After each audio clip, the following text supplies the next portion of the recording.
Thank you. Well, thank you, President Powers, Provost Fenves, deans, members of the faculty, family and friends, and most importantly, the class of 2014. It is indeed an honor for me to be here tonight. It's been almost 37 years to the day that I graduated from UT. I remember a lot of things about that day. I remember I had a throbbing headache from a party the night before.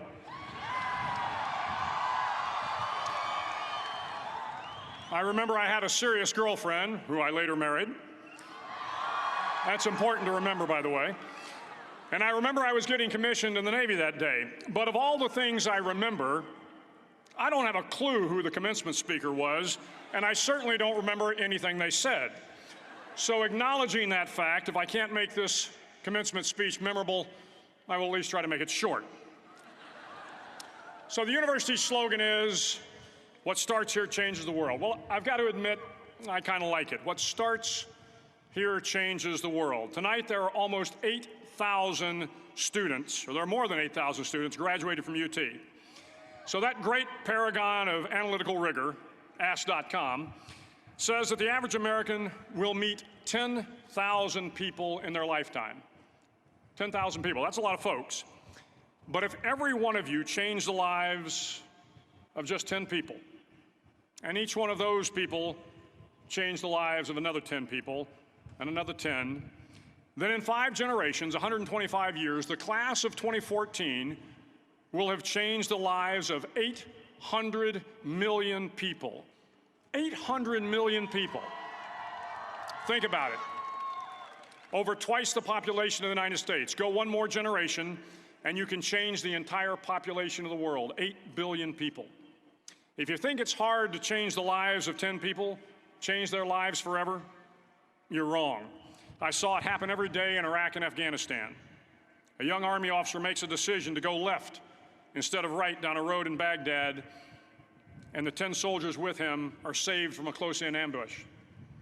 In Kandahar province, Afghanistan, a non-commissioned officer from the female engagement team senses that something isn't right and directs the infantry platoon away from a 500-pound IED, saving the lives of a dozen soldiers. But if you think about it, not only were those soldiers saved by the decisions of one person, but their children were saved, and their children's children. Generations were saved by one decision, one person. But changing the world can happen anywhere, and anyone can do it.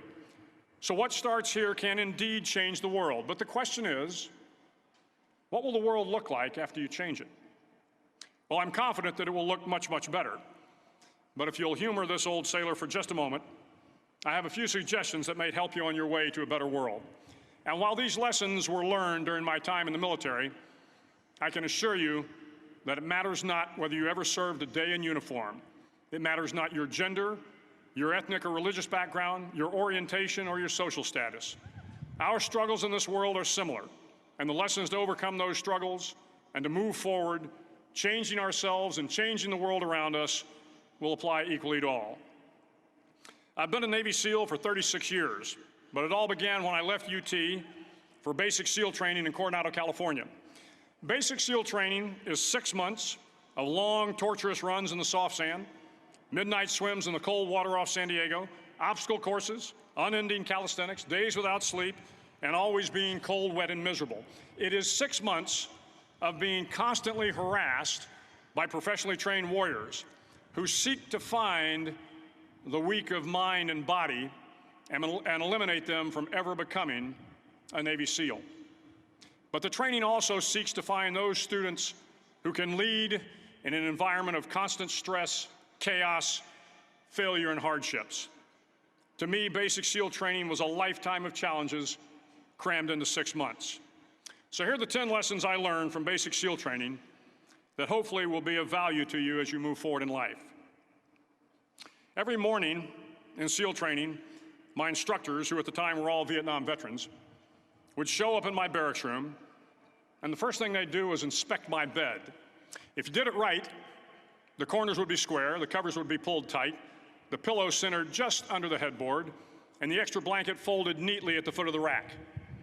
It was a simple task, mundane at best, but every morning we were required to make our bed to perfection. It seemed a little ridiculous at the time, particularly in light of the fact that we were aspiring to be real warriors, tough, battle-hardened SEALs. But the wisdom of this simple act has been proven to me many times over. If you make your bed every morning, you will have accomplished the first task of the day. It will give you a small sense of pride, and it will encourage you to do another task, and another, and another. And by the end of the day, that one task completed will have turned into many tasks completed. Making your bed will also reinforce the fact that the little things in life matter. If you can't do the little things right, you'll never be able to do the big things right. And if by chance you have a miserable day, you will come home to a bed that is made, that you made. And a made bed gives you encouragement that tomorrow will be better. So if you want to change the world, start off by making your bed. During SEAL training, the students are all broken down into boat crews. Each crew is 7 students, 3 on each side of a small rubber boat, and 1 coxswain to help guide the dinghy. Every day, your boat crew forms up on the beach and is instructed to get through the surf zone and paddle several miles down the coast. In the winter, the surf off San Diego can get to be 8 to 10 feet high, and it is exceedingly difficult to paddle through the plunging surf unless everyone digs in. Every paddle must be synchronized to the stroke count of the coxswain.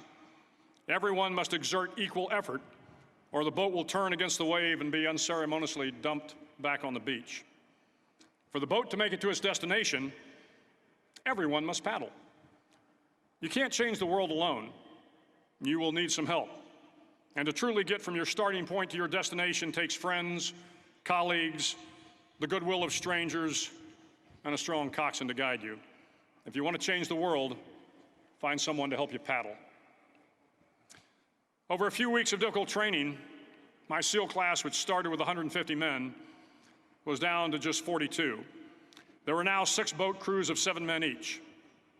I was in the boat with the tall guys, but the best boat crew we had was made up of the little guys, the Munchkin crew, we called them. No one was over 5'5".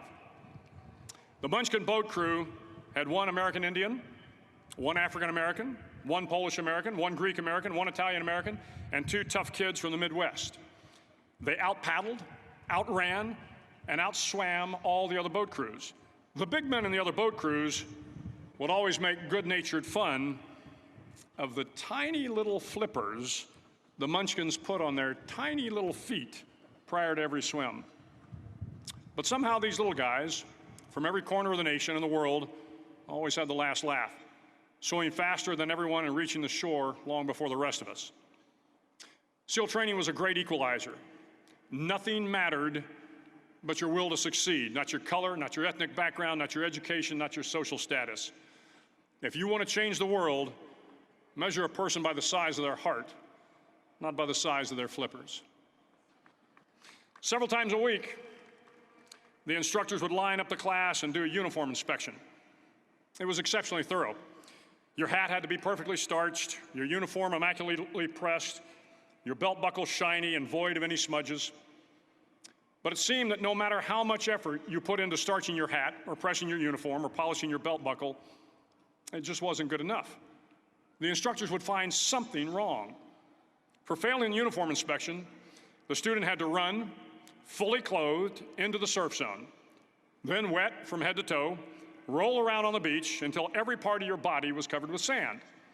The effect was known as a sugar cookie. You stayed in the uniform the rest of the day, cold, wet, and sandy. There were many a student who just couldn't accept the fact that all their efforts were in vain, that no matter how hard they tried to get the uniform right, it went unappreciated. Those students didn't make it through training. Those students didn't understand the purpose of the drill. You were never going to succeed. You were never going to have a perfect uniform. The instructors weren't going to allow it. Sometimes, no matter how well you prepare or how well you perform, you still end up as a sugar cookie. It's just the way life is sometimes. If you want to change the world, Get over being a sugar cookie and keep moving forward. Every day during training, you were challenged with multiple physical events: long runs, long swims, obstacle courses, hours of calisthenics, something designed to test your mettle. Every event had standards, times you had to meet. If you failed to meet those times, those standards, your name was posted on a list, and at the end of the day, those on the list were invited to a circus. A circus was 2 hours of additional calisthenics, designed to wear you down, to break your spirit, to force you to quit. No one wanted a circus. A circus meant that for that day, you didn't measure up. A circus meant more fatigue, and more fatigue meant that the following day would be more difficult, and more circuses were likely. But at some time during SEAL training, everyone made the circus list. But an interesting thing happened to those who were constantly on the list. Over time, those students who did 2 hours of extra calisthenics got stronger and stronger. The pain of the circuses built inner strength and physical resiliency.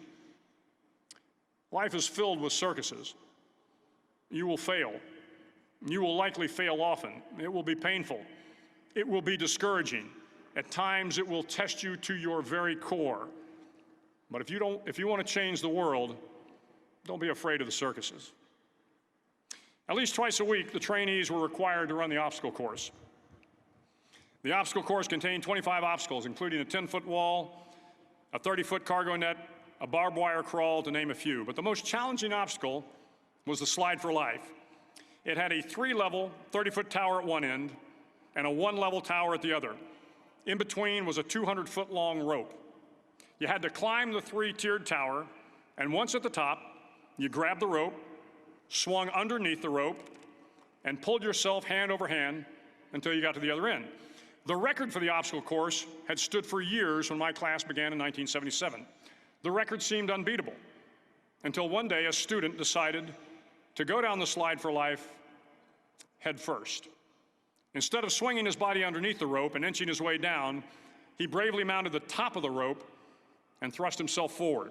It was a dangerous move, seemingly foolish and fraught with risk. Failure could mean injury and being dropped from the course. Without hesitation, the student slid down the rope perilously fast. Instead of several minutes, it only took him half that time. And by the end of the course, he had broken the record. If you want to change the world, sometimes you have to slide down the obstacles head first.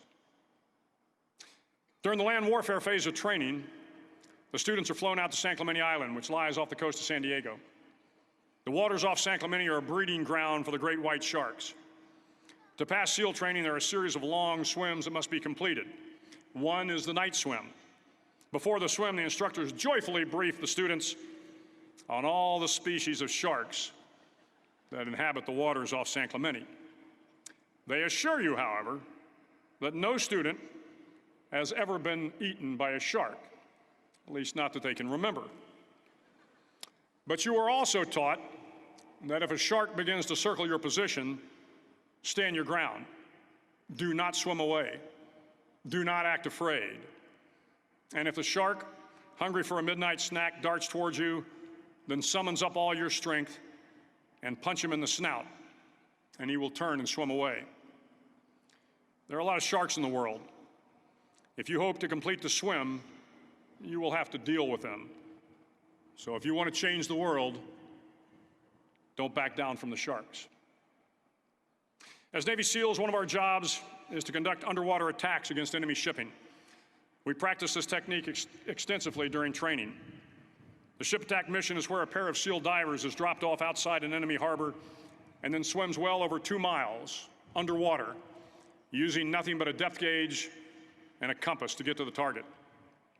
During the entire swim, even well below the surface, there is some light that comes through. It is comforting to know that there is open water above you. But as you approach the ship, which is tied to a pier, the light begins to fade. The steel structure of the ship blocks the moonlight. It blocks the surrounding street lamps. It blocks all ambient light. To be successful in your mission, you have to swim under the ship and find the keel, the center line, and the deepest part of the ship. This is your objective. But the keel is also the darkest part of the ship. where you cannot see your hand in front of your face, where the noise from the ship's machinery is deafening, and where it gets to be easily disoriented, and you can fail. Every SEAL knows that under the keel, at that darkest moment of the mission, is a time when you need to be calm, when you must be calm, when you must be composed, when all your tactical skills, your physical power, and your inner strength must be brought to bear. If you want to change the world, you must be your very best in the darkest moments. The 9th week of training is referred to as Hell Week. It is 6 days of no sleep, constant physical and mental harassment, and one special day at the Mud Flats. The Mud Flats are an area between San Diego and Tijuana where the water runs off and creates the Tijuana Sloughs, a swampy patch of terrain where the mud will engulf you. It is on Wednesday of Hell Week that you paddle down to the Mud Flats and spend the next 15 hours trying to survive this freezing cold, the howling wind, and the incessant pressure to quit from the instructors. As the sun began to set that Wednesday evening, my training class, having committed some egregious infraction of the rules, was ordered into the mud. The mud consumed each man till there was nothing visible but our heads. The instructors told us we could leave the mud if only 5 men would quit. Only 5 men, just 5 men, and we could get out of the oppressive cold. Looking around the mud flat, it was apparent that some students were about to give up. It was still over 8 hours till the sun came up. 8 more hours of bone-chilling cold. The chattering teeth and the shivering moans of the trainees were so loud, it was hard to hear anything. And then one voice began to echo through the night. One voice raised in song. The song was terribly out of tune, but sung with great enthusiasm. One voice became 2, and 2 became 3, and before long, everyone in the class was singing. The instructors threatened us with more time in the mud if we kept up the singing, but the singing persisted. And somehow the mud seemed a little warmer, and the wind a little tamer, and the dawn not so far away. If I have learned anything in my time traveling the world, it is the power of hope. The power of one person, a Washington, a Lincoln, King, Mandela, and even a young girl from Pakistan, Malala. One person can change the world by giving people hope. So if you want to change the world, start singing when you're up to your neck in mud. Finally, in SEAL training, there's a bell. A brass bell that hangs in the center of the compound for all the students to see. All you have to do to quit is ring the bell. Ring the bell, and you no longer have to wake up at 5 o'clock. Ring the bell, and you no longer have to be in the freezing cold swims. Ring the bell, and you no longer have to do the runs, the obstacle course, the PT, and you no longer have to endure the hardships of training. All you have to do is ring the bell to get out. If you want to change the world, don't ever, ever ring the bell. To the class of 2014, you are moments away from graduating, moments away from beginning your journey through life, moments away from starting to change the world for the better. It will not be easy, but you are the class of 2014, the class that can affect the lives of 800 million people in the next century. Start each day with a task completed. Find someone to help you through life. Respect everyone. Know that life is not fair and that you will fail often. But if you take some risks, step up when the times are the toughest, face down the bullies, lift up the downtrodden, and never, ever give up. If you do these things, the next generation and the generations that follow will live in a world far better than the one we have today. And what started here will indeed have changed the world for the better. Thank you very much. Hook 'em horns.